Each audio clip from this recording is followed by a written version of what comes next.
You're listening to WCAT Radio, your home for authentic Catholic programming. Well, hi, and welcome to this episode of The Examined Life with Phil. As far as I can tell, I'm back on track for doing this every 2 weeks now, and hopefully I'll be able to do this one relatively uninterrupted. Everybody in the house is currently taking a nap, except for me, and we'll see how long that goes. You can never tell anymore. So this week, I want to talk about some problems that I'm seeing with justice and the justice system in America specifically. Now, this is a bit more practical than a lot of the other philosophical stuff I'm doing. There's a thing in philosophy, especially if you do academic philosophy or go to academic philosophy conferences, where they either like to talk about things in such an abstract way that sometimes it's difficult for a normal person to see how it has any bearing on the real world, or they talk about practical problems without bringing any philosophical rigor to bear on it. I think I've mentioned some examples of this on the podcast before, but I've been at some conferences where, like, a keynote speaker talked about, say, microaggressions in the medical industry. Now, if everything she's saying is right, that's a very, very practical problem, but when I tried to look at what she was saying and the examples she was citing, evidence she was citing very thoroughly, I don't think what she was saying held up to very good philosophical rigor. I mentioned this, I think, only a couple episodes, might have been a couple months ago, but at another conference I was at, this keynote speaker was trying to take lessons from the relative success of the gay rights movement in America, and by success I mean they more or less got what they want, and apply that to activism for environmental movements. And again, that's obviously there's a lot of very practical implications with what that guy's saying. But again, I thought when we applied philosophical rigor to it, what he was saying more or less fell apart. I don't think he was comparing like things, and that's irregardless of all the objections I have to things like gay marriage and the objections I have to some, but not all, of what environmental activists claim. That's actually a much more complicated and nuanced issue than either side tends to admit on it. There's good points on both sides, and both of them act like the other side's just the worst person ever, which of course is a whole other problem that relates to many, many other things. And so the point I'm trying to make here is that very, very often when you're talking to philosophers, they'll either be they'll do their philosophy very, very well in like an abstract, more academic sense, but if they're talking about more practical political things, they often don't seem to be very good at applying philosophical rigor to it, although many of them would claim that they are. But the fact that you can generally predict what position a particular philosopher is going to take on a political or social issue based on how they vote suggests that, no, they're probably not applying very much rigor to that, at least not as much as they should. If they were applying rigor to it, at least if more of them were, you'd see more divergence of opinions despite their political party affiliations. And at least in my experience, you tend to not see that. So I'm going to do something that's relatively dangerous and which I may or may not succeed at, and I'm going to attempt to do that. I'm going to attempt to do some practical philosophy about problems in the justice system and be very philosophically rigorous about it. Now, it's entirely possible I'll get through this and you'll say, nah, he didn't succeed. And if so, as I keep saying on many, many of these podcasts, write in and tell me where I went wrong. But I do think there's value in trying to do this and not succeeding, as opposed to many other philosophers who it seems to me like they just don't even bother trying. So part of the reason I'm doing this, well, there's multiple reasons, but part of the reason I'm doing this is, given all the rioting and over racial issues and proposed systemic racism and the murder of George Floyd and many other similar events that have gone on in the country in the past couple of weeks, a lot of people are talking about trying to do police reform or criminal justice reform. Now, that's been in the news cycle and the social consciousness on and off in various ways for quite some time. And talking about doing reform in the sense of, well, we need to change things that are wrong with the system is a good thing. But what I want to suggest, as I've thought about this and looked up some examples and things along those lines, is most of these reforms actually miss what are the key problems in the system that we have in place of criminal justice and policing and things like that. And hence they're probably not going to do any good, at least not very much good. Maybe You could put in a new system in place that like staves off some of the problems for a little while, but I don't think it's going to work in the long run. And hopefully I'll explain why here. So to get started, I want to tell you a little bit of a story here. Just imagine, for whatever reason, imagine because I'm going to try and tell you a little parable with a point, kind of like Christ did. So just run with me on this here. Imagine that you're a full-grown adult in the U.S., and you work a job that requires you to periodically have phone conversations with officials in governments of foreign countries. It's just part of your work. It's perfectly legitimate that you call the ambassador to the U.S. from another country or other government officials, and that's normal. It's just what you do. And so you're doing that, running your business, living your life as best as everyone can tell. You're a fairly reasonable, upstanding citizen in the U.S. You don't commit crimes or go breaking laws. Maybe you get a speeding ticket or a parking ticket or some small minor things like that, but you're just going about doing your business, running your company or whatever other job it would be that you would have that would require you to do that.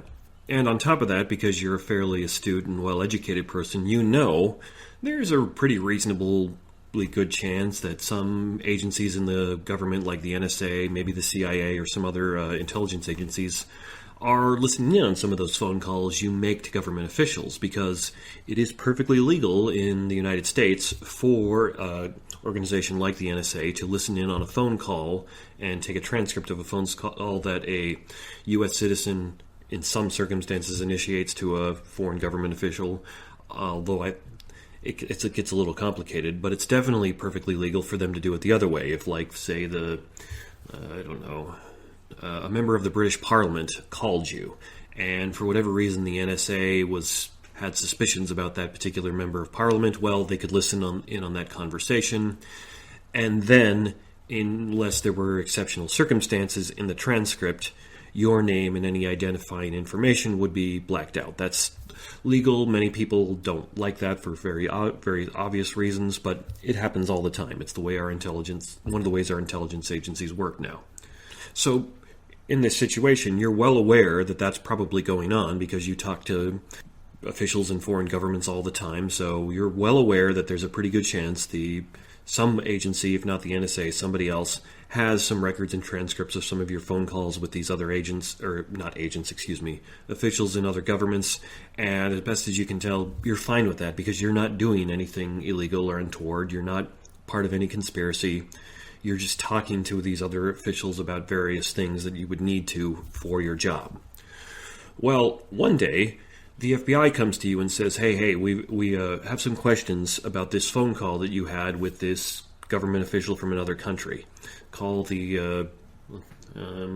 Let's call the government official Jerry, just for the sake of argument. So we have some questions about this phone call you had with Jerry. We have the transcript of what you said right in front of us, so we know exactly what you said.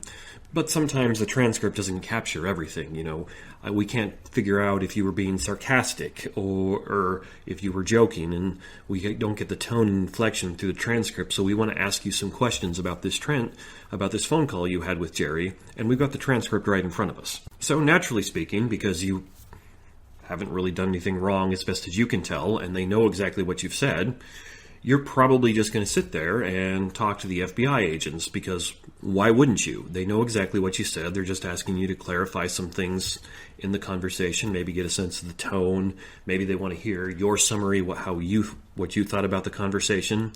So you sit there and talk to them, and there are points where you don't really recall exactly what was the way the conversation went, but they've got the transcript right there in front of them, so they'll remind you, hey, this is what you said there, what did you mean by this, etc., etc. You talk to them, and they go away, and for the most part, you're kind of like, well, I guess that's that. Then a couple of weeks go by, and you're arrested for lying to the FBI. And naturally, what? You cooperated with them. You weren't lying. They knew exactly how the conversation went. What did you lie to them about? Well, in doing some digging through the transcript of the phone call you had and comparing that to the notes they took of what you said, it seems like you gave a few ambiguous or vague answers where it's not really clear if you were telling the truth or you were lying. There are times when you said, I don't remember where either the FBI agents or somebody else up higher in the food chain thinks, no, you really did remember. You were lying when you told us you don't remember. And so they charge you with lying to the FBI, which in some circumstances is a crime. It is in some circumstances a crime to lie to law enforcement. The statute, if I'm remembering this correctly, is that if you lie to law enforcement in a way that is materially relevant to their investigation, then it's a crime, especially if they remind you that lying to them is a crime, which the FBI agents did not remind you of in this story that I'm relating here. So an example of how this works is, let's say the cops were investigating a murder and they wanted to know if you'd seen a blue car come by your house at a certain time that day when, for whatever reason, you were going to be at the window, so you probably would have seen it. Well, if you lie about that, that's material to the investigation, so that could be considered a crime. Conversely, if, you're talking to them, you lie and say, I had a blue car like that when I was 16 years old. It was the first car I ever had. And you don't have that, and this is now 30 years later. You're like in your mid-40s. Well, that's very unlikely that that's a lie that's material to the investigation. It's hard to see how that's going to throw the cops for a loop and send them on the wrong direction in their investigation, so that wouldn't be material to the investigation. So getting back to the parable, you do the sensible thing at this point, and you hire some lawyers to defend yourself and give you some advice, because you're like, I didn't do anything wrong here. They didn't tell me that I was... they didn't tell me that if I misled them, it would be a crime. I told them everything I knew as best as I could at the time. It seemed like we were all on the same side here. They just wanted to clarify some things. I don't understand what the problem is. And so you start running through the legal system and the process, and they file against you. You get out on bail. Hire your lawyers. And the lawyers start giving you advice that, hey, maybe you can just plead, take a sentence where you're only paying a fine, maybe going away for a year or two, where if they come after you for the full gamut of what they're asking for, they could put you away for a long time. And at the same time this is going on, the lawyers or someone else has communicated to you that, hey, if you don't play ball with the government prosecution here, if you don't plead, they're going to start issuing indictments against your family too, so they're putting all kinds of pressure on you to do that. Then at some point when you're before the judge and all this is playing out with the legalese and the motions and et cetera, that happens in the legal system, the judge actually calls you a traitor and says that he thinks you committed treason against the U.S. for this phone call, which, again, that seems kind of bizarre, and you might lead you to wonder, hey, this judge is really going to try and come after me very hard no matter what I do. So eventually you decide, I'm just going to plead. I'm going to take their deal. I'm going to plead guilty to one or two relatively minor charges, so they don't come after me for the full gamut of everything that they say they could. And so they don't start issuing indictments and investigations of my family as well. And when you do this plea deal, the judge puts you on the stand and puts you under oath and says to you, hey, look, I'm not trying to trick you. You are under oath, but are you happy with your lawyer, with your representation? And you say yes. And are you absolutely sure you want to plead guilty? And you say yes. And it is a standard procedure when you're pleading guilty, as I understand it, that the judge asks you, has anybody offered you anything other than what's in the deal? I.e., is somebody paying you off to do this, or is there anything illegal about it? And are you happy with your representation? Or some words to those effect, or something along those lines. But in this particular situation, the judge actually puts you under oath, which means if you're lying, it's now perjury. It's a penalty that you could be charged for in some context. So, because of all the pressure brought to bear on you, or maybe possibly because of all the pressure brought to bear on you, or because you think it's the best option for you at this point rather than fighting them, you say yes to all those things the judge asks you, and you take the plea deal. Well, some more time goes by, and they're trying to work out the sentencing and back and forth, et cetera, because these things take time. And somehow or other it comes out that the lawyers you first hired may have a conflict of interest and didn't actually release all the information to you. It turns out that those FBI agents who, before they'd come to talk to you, were actually having notes and memos to each other asking, are we going to try and trip this guy up and get him to lie to us? Well, that seems like it's something you should have known before you plead, and before you pled out, and there's reason to think that your lawyers knew that and just didn't pass that on to you. So you fire your lawyers and hire a new team. And on top of that, you decide, I don't want to plead guilty anymore because now it looks to me like there was some malicious intent going on with the FBI questioning me, and it doesn't seem like this was them pursuing an investigation in good faith. It seems like they were out to get me, so no, I don't want to plead out anymore. I want to try and fight this. So in the process of fighting this, you, as I said, fire your other lawyers and hire new ones, and then decide you want to withdraw the plea. And when you do that, the judge turns around, and as you're in the process of doing this, the higher ups in the government start reviewing your case and say, yeah, you may have lied, you may have misled the FBI agents, but it wasn't material to their investigation. It was if you did, it was over relatively frivolous things.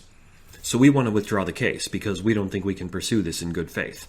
And so, hey, great deal. The government's going to drop its case against you. You don't want to plead guilty anymore. Everything's going to work out for the best, it seems. Except that as soon as you go to the judge and both you, your defense lawyers, and the prosecution says, yeah, we're going to drop this whole thing, the judge flips out and says, no, you can't do that. And he decides to appoint what's called an amicus, where he just basically goes and finds a judge friend of his and says, the government wants to withdraw this case, the defense wants to agree and let them give it up. I want you to give me arguments as to why I shouldn't accept the government's dismissal of this case, which is extremely unprecedented, as best as I can tell. That's never actually happened before. So now maybe my story is getting a little bit implausible, but I'm going somewhere with this, you'll see. And on top of that, in addition to refusing the government's request for a dismissal of the case, the judge says to you, well, no, I'm going to hold you in contempt for perjury because you were under oath and you swore to me that you were pleading guilty, that you were guilty of this crime, and that you were happy with your lawyers, with your representation at that time. You can't turn around and then change your representation, your lawyers, and your plea without it being that you lied to me when you said that you were happy with it when you were under oath. So the judge essentially now has you in a catch-22, where he's looking at that saying, nah, if you change your mind later because I had you under oath there, that means you lied to me and I can hold you in contempt. Now, if you follow the news cycle at all, you've probably picked up a few things from the story I gave that should remind you of something, because what I just told you is more or less the story of the prosecution of General Michael Flynn, who was Donald Trump's first NSA advisor before he was fired almost immediately. I don't even think his administration had been in office even like a month before he was fired because of all this happened. He had been talking to the Russian ambassador as part of being the incoming administration.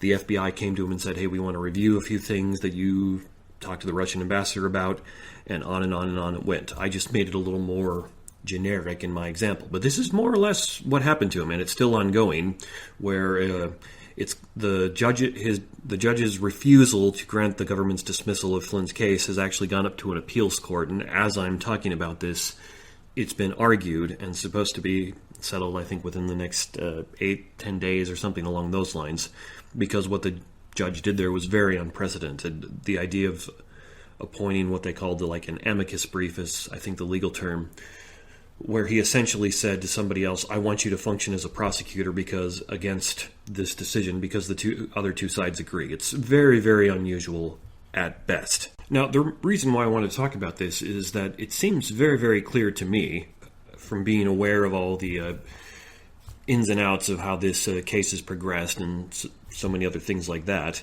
that unless you have a political commitment to be against Michael Flynn, and not saying that he's a good guy, he has done some things that I think are wrong, but it should be very, very clear that what's going on there is absolutely not justice.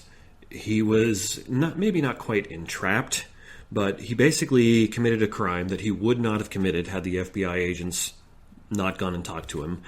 It's not actually all that clear that what he really committed was a crime, because now the government prosecution is saying that, if he did lie, it wasn't material to the investigation. It was nothing.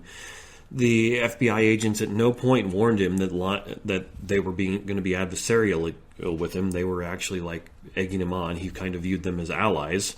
His first legal counsel had conflicts of interest and clearly wasn't giving him good advice or passing him the information that he needed to make a good, wise, and just decision about whether or not he should plea.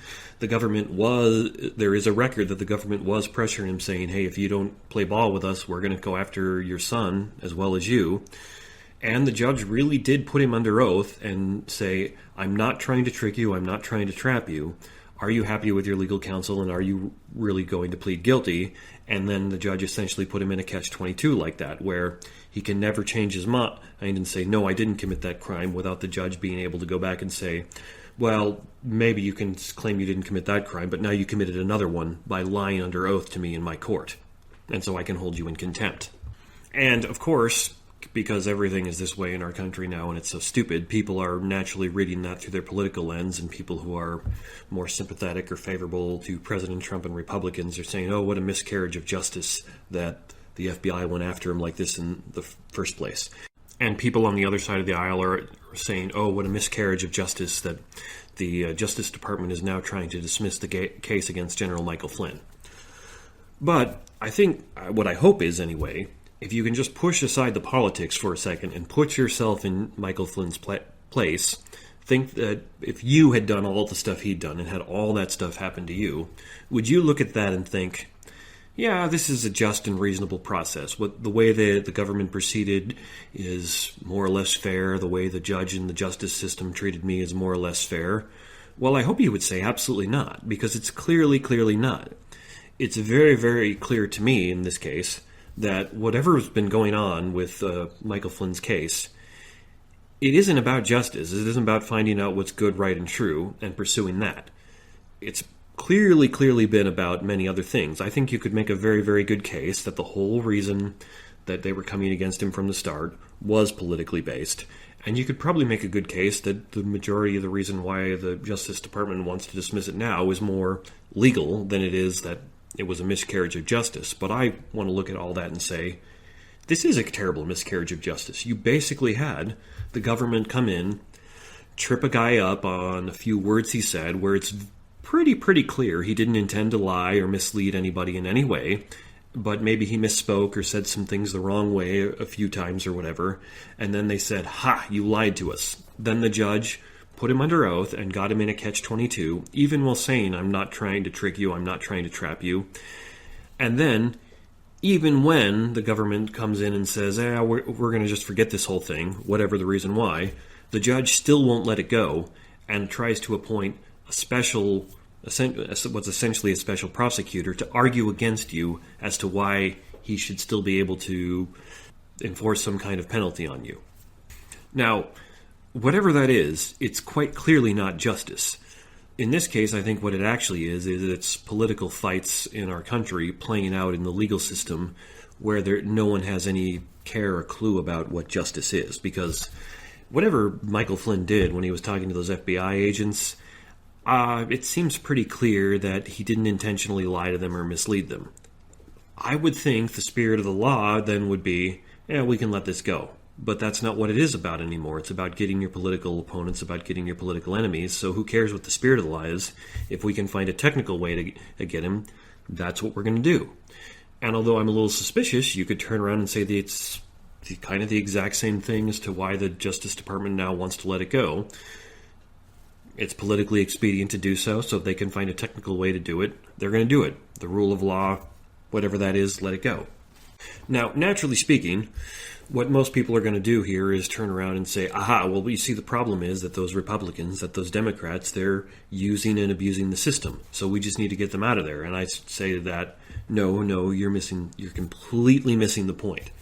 The point that is, and where I think the problem actually is here, is that the justice and legal system in America has become so complex, so big, so massive, that it's very, very easy for dishonest and disingenuous people to exploit it, and it's very, very hard for normal, reasonable people, and even some clever lawyers, to weed your way through it.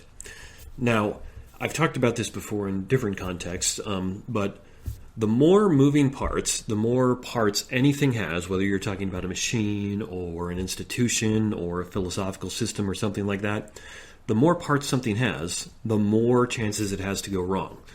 Probably one of the reasons why America and the Allies won World War II is that our tanks, airplanes, and other things like that were much simpler and easier to produce than what the Nazis had. If you go read the history of warfare, the German tanks especially were vastly superior to anything the Soviets had or anything the Americans had. But they were also very, very complicated and would break down from time to time, and because they were so complicated, the Germans couldn't produce as many of them as the U.S. did. I think the joke was a German officer said something like, one of our Panzers is worth 5 of your Shermans, and the Americans were like, well, then why did we win? And the Germans was like, well, because you brought 10 of your Shermans for every one of our Panzers. So it's just a general principle in life, and this is kind of the reverse of Occam's razor. Occam's razor being, all other things being equal, the simplest explanation is true. The reverse of that is, all other things being equal, any theory or system that is more complicated, there's more places for it to go wrong. I talked a little bit about this principle way back in episode 11, which is well over a year ago now, on how we should address poverty as Christians. And I know I'm harping on this a bit, but it's a key point here. The more complicated a system is, the more ways there are for it to go wrong. The more moving parts something has, the more chances it has to break down. And that's not just a principle in engineering, it's a principle in philosophy and political theory as well. So another example is, I'm working through Eleanor Stump's book on the Atonement with some people who go to my church right now, and it's a wonderful book. I couldn't recommend it more. But I think we're about 2/3 of the way through now, and so the theory of her that she's proposing to the Atonement is starting to come together. And for the most part, I'm following her pretty well, and I think it's a pretty good sound theory of the Atonement. But one worry I have, and I'll save it as to whether it turns out to be valid or not until I get to the end of the book, but one worry I have is there's several moving parts that she's working with. There's several philosophical assumptions, philosophical systems she's using, or philosophical arguments she's using to justify her theory of the atonement. And so part of what I worry is, when I get to the end of that, is in order for her theory of the atonement to work, she's probably going to need about 5, maybe 7 particular philosophical theories to be true. Which means if any one of those is wrong, the whole thing goes away. Whereas if she could come up with a theory that only depended on 1 or 2 assumptions, then it would be stronger because it's much harder to knock it down. Now, in the case of the atonement, I doubt anybody could do that. That's probably way too big of an ask, but I hope you see the point there. Even when you're talking about philosophical systems, the more and more you build up, the more assumptions you bring in, the more ways there is for somebody to come in and knock it down, because you've just made it more complicated and it has to rest on more foundations. If you're still having trouble seeing this point, another analogy I just thought of is, if you have a building and it's resting on one very, very big pillar, well, all you got to do to knock it down is take out that one pillar. But if you've got a building that's resting on, say, 30 different pillars, and all of them are load-bearing, well, you might get away with knocking it down if you just take out 1, 2, or 3 of those pillars. A lot easier to do that. Well, maybe in this case it's actually not easier to take out 2 or 3 pillars than one, like, really big one, but I hope you see, that's a failure of the analogy, but I hope you see the point there. In any system, whether it's mechanical, philosophical, political, theological, whatever, the more pieces it has and the more moving parts it has, the more chances there are for something to be wrong or something to go wrong. And so what I'm attempting to argue here is, and I'm doing this not as a legal expert, but as just an outsider who tries to look at things philosophically rigorously, that I think the primary problem that I'm seeing with the U.S. justice system and the U.S. legal system is that it's gotten way, way, way too big, way, way too complicated.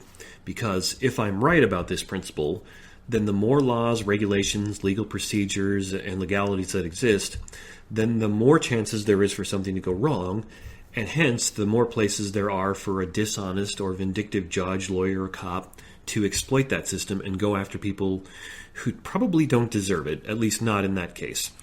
Now, this isn't to defend Michael Flynn as like the greatest person ever. I know after he retired as an intelligence general, he worked as a lobbyist for Turkey or some Turkish businesses for a while, and I think that's completely inappropriate for a retired U.S. general to do. I don't think that's right, but it's also not against the law. It's not illegal. So even though I'm going to sit here and tell you that I don't think he should do that, that's wrong. I don't think he should suffer legal consequences for it because it's not illegal. At least it certainly wasn't at the time he was doing it. So I think Flynn's case serves as a very good example for how the procedures that he had to go through with his lawyers, with the FBI, with the investigations, and so on and so forth. There were so many layers, so much complexity involved, so many cases where somebody could look at it with nuance or decide not to look at it with nuance, and so on and so forth, that it basically enabled people who wanted to get him to find an excuse to do so. Now, conversely, on the other hand, if it was the case that the people who were running that FBI investigation, if the judge and everybody else involved, if his first legal team, if all of them were pursuing truth and justice in good faith, I think it's doubtful that it would have gotten that far. But the fact that it was enabled to get this far, in one sense, the problem is that there probably were dishonest people pursuing things in ways that they shouldn't for their political agenda. But the only reason these people were able to do that is because the U.S. justice system has so many laws, regulations, and procedures in place that it's highly unlikely that if the FBI or anybody else trained their sights on somebody, that they wouldn't be able to find a way to trip you up and get you to lie to them too. Which is why anytime the cops or FBI or law enforcement comes to question you like they did to Michael Flynn, you need to get a lawyer immediately to try and help prevent that from happening, especially if you're not used to working with the legal system. Another example of this I can think of, and this one is fictitious, but I think it illustrates the point very well. My wife and I have periodically watched this show on Showtime called Billions about a billionaire hedge fund capitalist guy who kind of has a rivalry with a U.S. state's attorney. And I believe it was in the first season of this show, the state's attorney for New York sets his sight on this guy, Axelrod's hedge fund company, to try to see if they're doing anything illegal. And eventually they're kind of meeting together to, hammer out, because at that point the state's attorney doesn't really want to have to put in the resources to go after them fully if he doesn't have to, and Axelrod wants to avoid all this stuff. And they basically hammer out a deal where he was going to pay a fine of, I think, like $2 billion without them even doing an investigation. And in one sense, you're like, well, that's crazy. They haven't even proven that he's done anything wrong. But at the same time, anybody who pays attention to these things knows there's so many regulations, so many laws, and so many procedures in place for doing things like managing securities and hedge funds and stuff like that, that almost certainly, even if that guy was making every effort to run his hedge fund in the most honest, ethical, and legal way possible, which he actually isn't, which is part of the drama of the show, but suppose he was, almost certainly, if the state's attorney had law enforcement pour through everything, they'd find something that he did wrong somewhere. Some obscure rule that wasn't followed correctly, some vague nuance that could be interpreted in two ways, and the U.S. state's attorney decides, I'm going to interpret it this way so that you broke the law. Because it's so big and so complicated that nobody can actually follow it all the time in every way possible to satisfy everyone, which is why the guy was willing to just pay a $2 billion fine to make it go away. Now, of course, he didn't, because then there wouldn't be drama in the show, and it is a fictitious example, but I hope you see the point there. For many, many, many things in the U.S. now, you can actually break the law without intending to, and without knowing it, and if the government wants to set its sights on you for doing that, they can find a way to come after you, like they did to General Flynn. And it's even more telling with General Flynn because this guy was a 4-star general. Oh, pardon me, he was a 3-star general. But still, there's only one rank higher than that in the military. And he worked in intelligence, but he had no experience in the legal system. So if they could do this to somebody who as successful and intelligent as him, what could they do to people who are just everyday Joes who work a normal job and try to go on with their lives if they get their eyes set on you and want to take you down? It's very, very unlikely that it would come out later that they were trying to get you to lie, like it came out with General Flynn. A large part of the reason why it's now coming out that this was almost certainly an unjust prosecution of him is because he's so high profile. Where a normal person like you or me, if it gets done to us, highly unlikely it's ever going to come out. Now, there's loads and loads of reasons why the U.S. system has gotten so big and complex. Part of it is that as populations grow, you need more rules, and you need those rules to be formalized, and that's normal. Part of it is, and this is my theory, although this is a little bit more difficult to prove, part of it is that I think, as a general rule, societies tend to degrade over time, and so to offset the degradation, usually what the government or authorities will do is implement more and more rules. If you can't control yourself very well as a kid, your parents have to implement more rules to prevent you from getting out of control, where if you learn to control yourself very quickly, then you don't need more rules. Like, I've got a rule for my daughter that she can't mumble and scream nonsense at the table because it makes her little brother carry on, and he's in a high chair, and he could break the high chair because he starts bouncing up and down because he thinks it's hilarious. Now, I only had to put that rule in because my daughter was behaving that way at the table. If she naturally didn't behave that way, I wouldn't have to put that rule in place. And so I think the principle holds with governments and their citizens. If all of us drove the speed limit, if all of us drove in reasonable, prudent, and safe manners, there'd be no reason for a speed limit. But we don't. In fact, most of us don't. I know I like to speed, and many people I know do like to speed as well. Hence, there has to be a speed limit to basically protect us from our own idiocy. So that's probably another reason why the justice system has gotten so big and so complicated with so many laws and rules and regulations that often even the lawyers can't keep track of them all. Another reason, and this one I'm a little more sympathetic to, is sometimes it is the case that law enforcement is pursuing a really bad guy who actually is a criminal, and they can't really get him on what he's doing, so they try and get him on some type of technicality. They try and get him for a different thing. The famous story of this is that they got Al Capone for tax evasion rather than all the other crimes that he did. And in that sense, you'd want to be like, well, that's good. But see, then it enables them to actually go after other people for tax evasion. And in that case, maybe that's not such a bad thing. But I know of examples where, say, a guy who was stalking a girl had a knife in his car. And so the police arrested him for possession of a concealed weapon because the knife was under the seat in his car. And in that case, part of me wants to say, well, good. The cops needed to do something because something horrible could have happened if they hadn't got this guy away from this girl. And thank God that they had the foresight to do that. But suppose you get a dishonest cop who just doesn't like you, and you keep a knife under your seat for legitimate reasons because, hey, a lot of people carry knives for legitimate reasons. They're useful for opening boxes, mail. Maybe you're going camping for the week and you need to cut some wood for a fire or something along those lines. So there's a number of reasons why it would be perfectly legitimate for you to have a knife. And then the cop stops you, and suddenly he can exploit that rule against you just because he doesn't like you, and there isn't a whole lot you can do about it. And this is the point here, is every time that they implement a new rule or law like that with the idea of saying, hey, we're giving cops more tools to go after the criminals, well, I'm sympathetic to that, but at the same time that enables dishonest cops, dishonest judges, dishonest lawyers to then exploit that and go after people who do not deserve it. I'm entirely sure the reason why it's illegal to lie to law enforcement in a way that impedes their investigation is because you want law enforcement actually investigating crimes and bringing criminals to justice.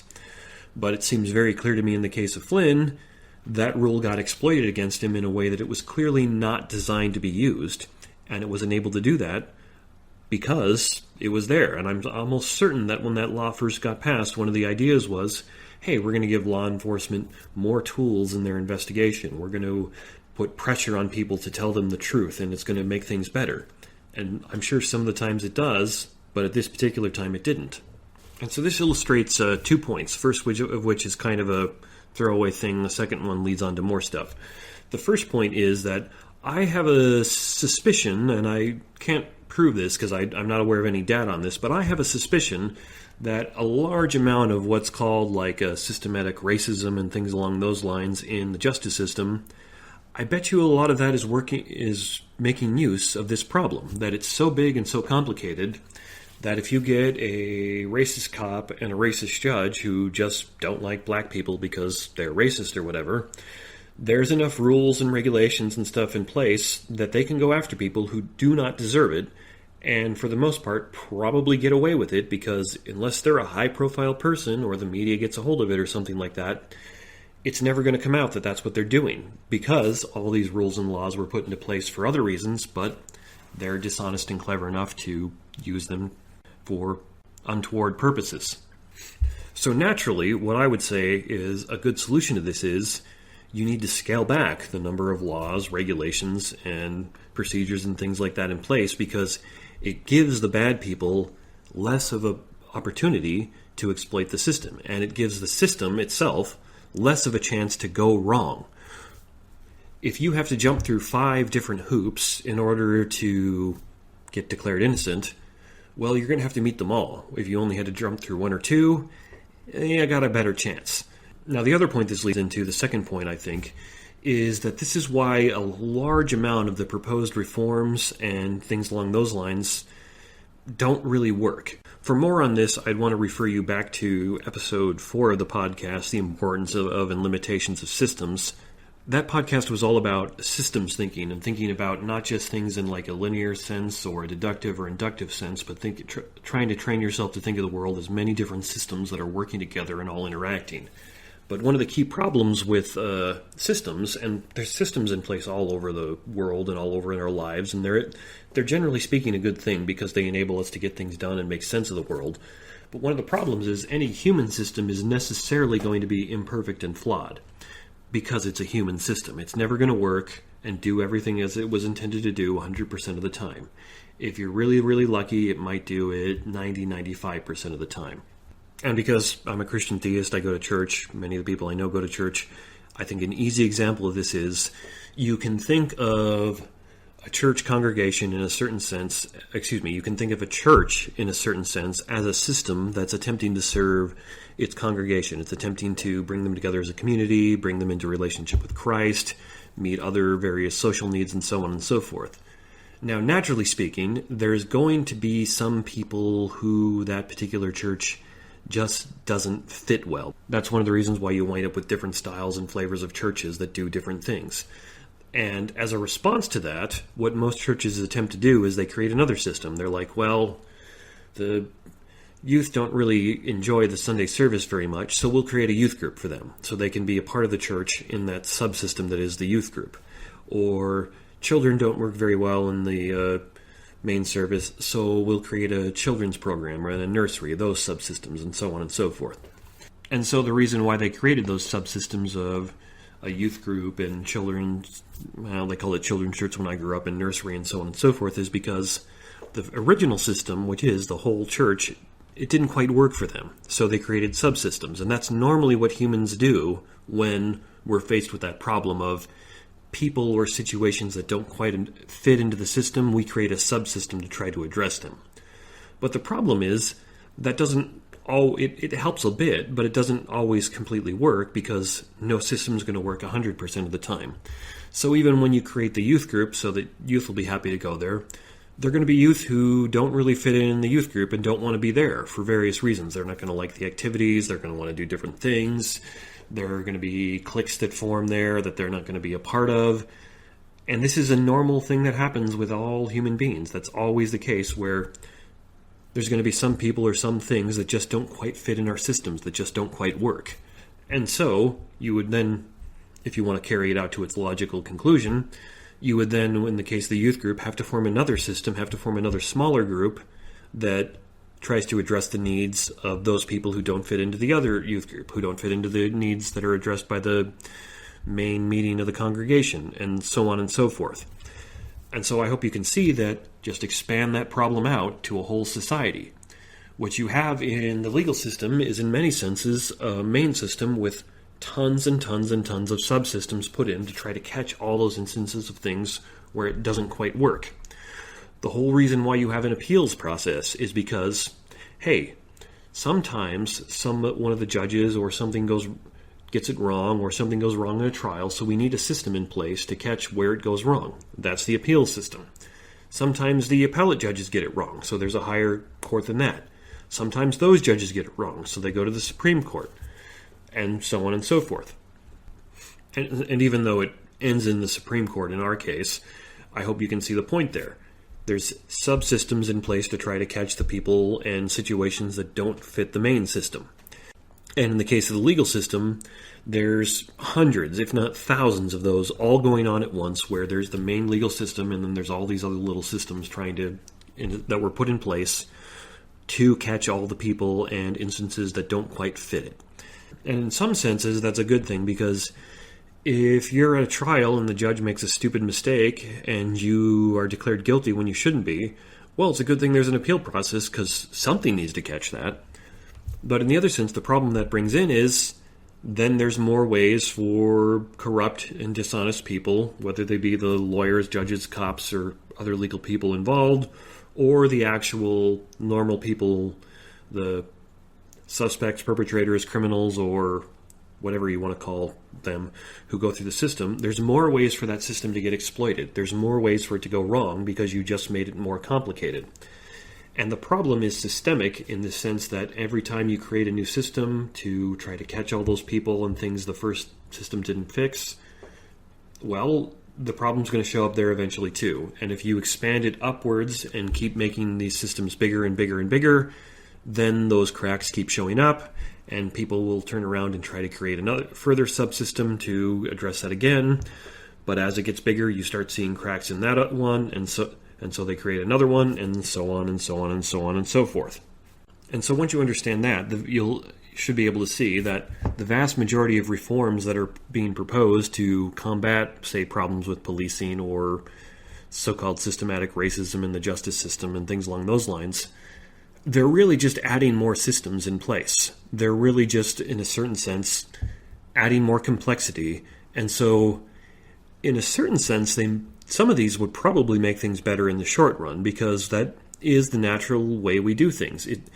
If your church has a problem where the youth don't want to come, adding the system of a youth group in probably will help, at least for a little while. But when you're talking about something as big and complicated as the U.S. justice system, well, those things will probably help for a little while, but then you've just given dishonest, disingenuous, and other people who are not interested in pursuing what's good, right, and true, you've given them another opportunity to wiggle things in their favor.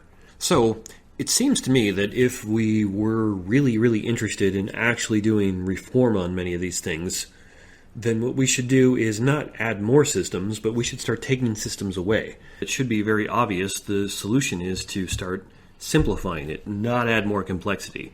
More complexity is not going to make things better in the long run. You might get a little bit of alleviation on a few things here or there, but part of the reason we're in such a mess now when it comes to the justice system is we've made it so complicated, so we need to simplify it. Back to that Billings example, I think it's absolutely insane that the government could set its sights on somebody who's a billionaire and more or less force them to pay a fine when they haven't even proven that this guy's done anything wrong. But, as best as I can tell, things like that kind of do happen. I think it's absolutely insane that the FBI can come and question the incoming NSA director and he not intend to mislead them, view them as his allies, and then he's charged with lying to them later. But that did happen. And the reason why these kind of things are unable to happen is because there's so many laws, rules, and regulations that nobody can even bother to keep track of them anymore. And on top of that, because these laws are usually passed by Congress, who is not very careful or sensible about the way it does things, they're usually written in vague enough ways that it's kind of up to the lawyer and the judge, and in some cases the cops' discretion as to how they interpret and pursue them.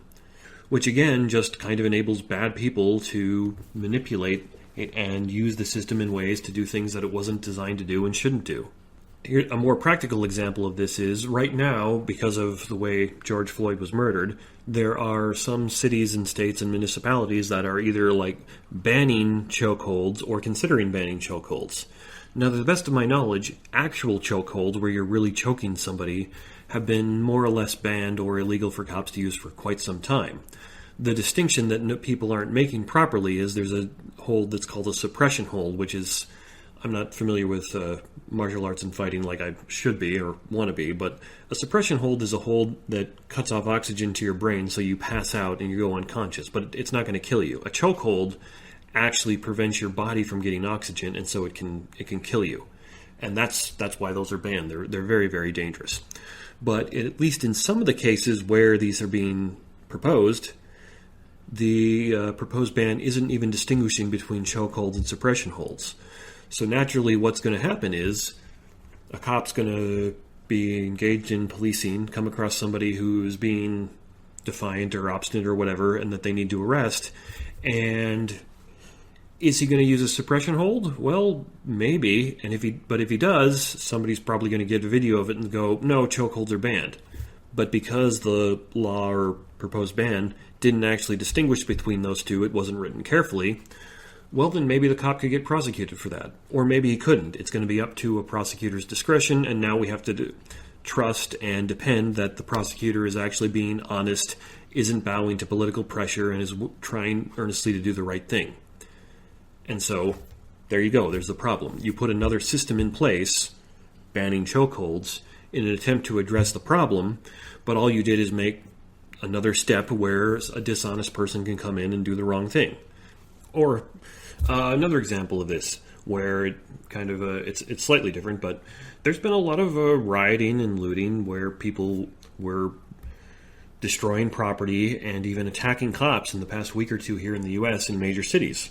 Well, there are laws in place against that, but in many cases, the local police did not pursue arresting those people because the mayors of the city, who the police work for, told them not to. So in that particular case, we have people who got away with crimes, and in many cases, heinous violent crimes against the police, simply because the mayors acted cowardly and did not tell police to enforce the law. Now, some conservative-minded people, who I'm sympathetic to, might want to turn around and say, well, we need to address this by putting like another law or procedure in place that forces public officials to enforce the law, because they are supposed to do that. That is their job. And if they don't like it, they should go through the legislative process and get the law changed. If there are laws against rioting and looting, which there are, then it's up to the mayor and the police to enforce those laws so the rest of the citizens in that particular city can go about their lives and lead a normal life in as much as it's possible to do so. So conservatives might be tempted to say, let's put some kind of law or procedure in place that forces them to do that, or they immediately get recalled or fired or something along those lines. And naturally, after a bunch of rioting, most people would be sympathetic to that. But I would want to say, no. All you've done is you've added another system. You've added another complexity, and sooner or later, that's going to come back and bite you. Like, it might help in this particular instance, but what if it's the case that, say, somewhere down the line, there's another one of those vague or unusual laws that could be interpreted multiple ways, like some kids cut through a lot in the middle of the night on their way home, and the cop sees them, and because the company that owned that lot doesn't want people there, they're charged with trespassing. When it's very clear they didn't intend to trespass, they were just taking a shortcut, they're just stupid kids, and the cop happens to be a particularly mean one, so he arrests them anyway. Well, you put a law or procedure like that in place, and then the mayor and the prosecutors are going to say, well, we have to prosecute them even though it's dumb. We don't have a choice now because we're required by law to enforce the law. So you just created another problem by your attempt to solve one. And that's what typically happens when we make subsystems to try to address the cracks in our larger systems. And this is more and more apparent the larger these systems and subsystems get. Really, realistically speaking, even though I used it as an example, when you're talking about the systems and subsystems at work in like a church congregation to try to address the needs of the congregation, the cracks are going to be so small that you're probably not going to see them and they're probably not going to matter that much. But when you're talking about something as massively large as U.S. society and the U.S. justice system, the cracks are all over the place. And so what I'm suggesting we need to do is, instead of scaling up our systems, instead of making more and more subsystems, if we really, really want to reform this and make it better, we need to scale it down. We need to start repealing laws and regulations. We need to make it harder for dishonest and racist cops to find ways to go after people just because they don't like them. We need to make it more difficult for lawyers and prosecutors to charge people with things that are frivolous and clearly not in the intent of the original law. We don't need more laws in this country. We actually need less. Less laws that are clearly and precisely defined and that are rigorously and thoroughly enforced and that are actually things that are good for society. And obviously these would be derivatives of the basic three, which is don't kill, don't steal, don't destroy, and don't hurt other people. Well, I guess that's actually 4, but so what? If our laws more or less focused on that and not on whether or not you have filed a particular form with your taxes this year about whether or not you got income from this particular source or that particular source, well, I think things would be going a lot better. If there were less traffic laws, there'd be less excuses for cops to pull people over, and hence there'd be less instances of people claiming that they were pulled over because that particular cop was racist, and on and on and on we go. So I'm not suggesting, I can hear it coming from some people, I'm not suggesting we do away with law and order. I'm suggesting it's gotten so big, so complicated, and so difficult for people to understand that all you've done is enabled the people who are dishonest, dishonorable, disingenuous, and hateful to go out and wreak havoc because they're going to be able to find some excuse. And very likely, unless you're a very famous person like General Flynn, it's highly unlikely that they're going to get caught. It's highly unlikely that you're going to realize that was what happened to you, even though you might suspect that. So I actually had a lot more notes on this that I didn't get to, so maybe that can be something for a future podcast episode on the justice system. But the point I want you to take away is, once you think about the justice system as a system and then various subsystems, it should immediately follow from that any actual reform should not involve simply adding more systems. That's just going to compound the problem in the long run. And since it is the case that they were able to go after a former military intelligence general like they did Michael Flynn, and they basically would have got him, except for the fact that these notes and memos that essentially where the FBI admitted that they were trying to trip him up, where that came out, they would have got him. He would have pled guilty. And it was only when all that came out that he realized that he was being had, and he changed his legal counsel and tried to withdraw his plea, and now all that's kind of up in the air because he got a judge who basically hates him and is trying to exploit the system against him. It seems to me that there's definitely something wrong with a justice system that enables the government and government agents to go after you in bad faith, and accepting the fact that he was a famous guy, it's very unlikely anybody would have caught that.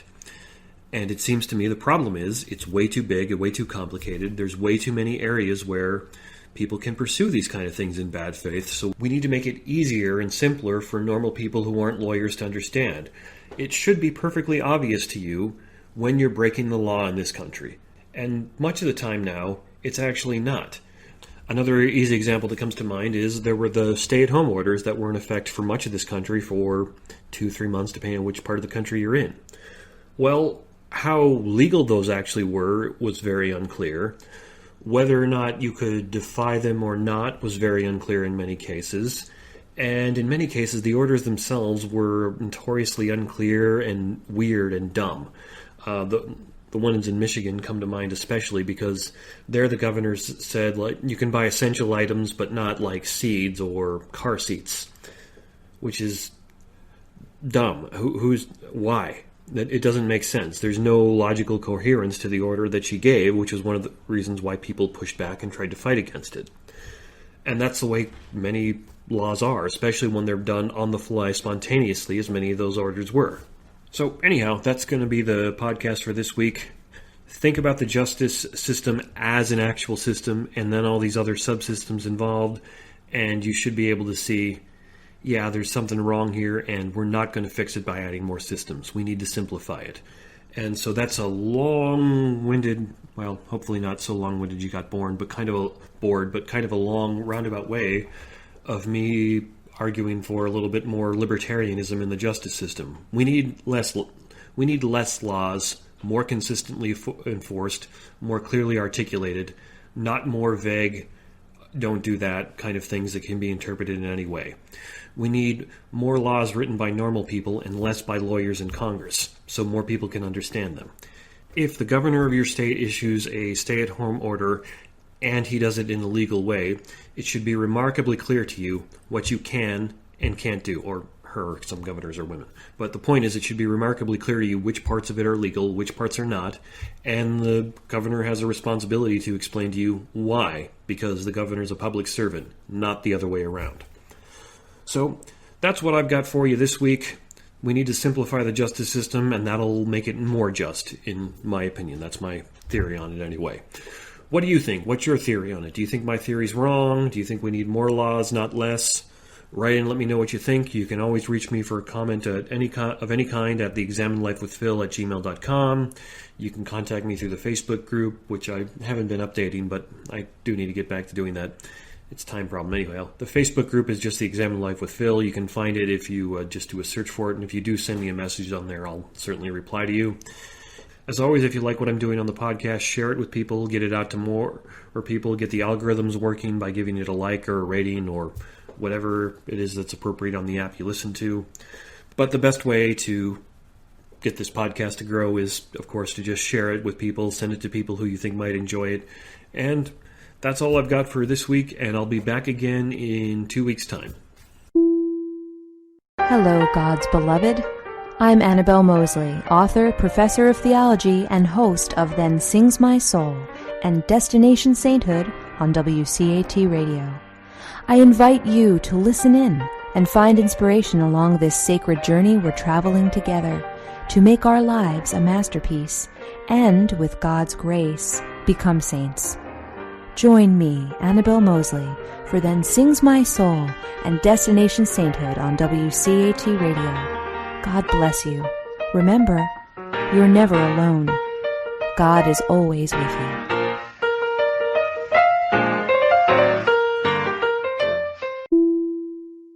Thank you for listening to a production of WCAT Radio. Please join us in our mission of evangelization. And don't forget, love lifts up when knowledge takes flight.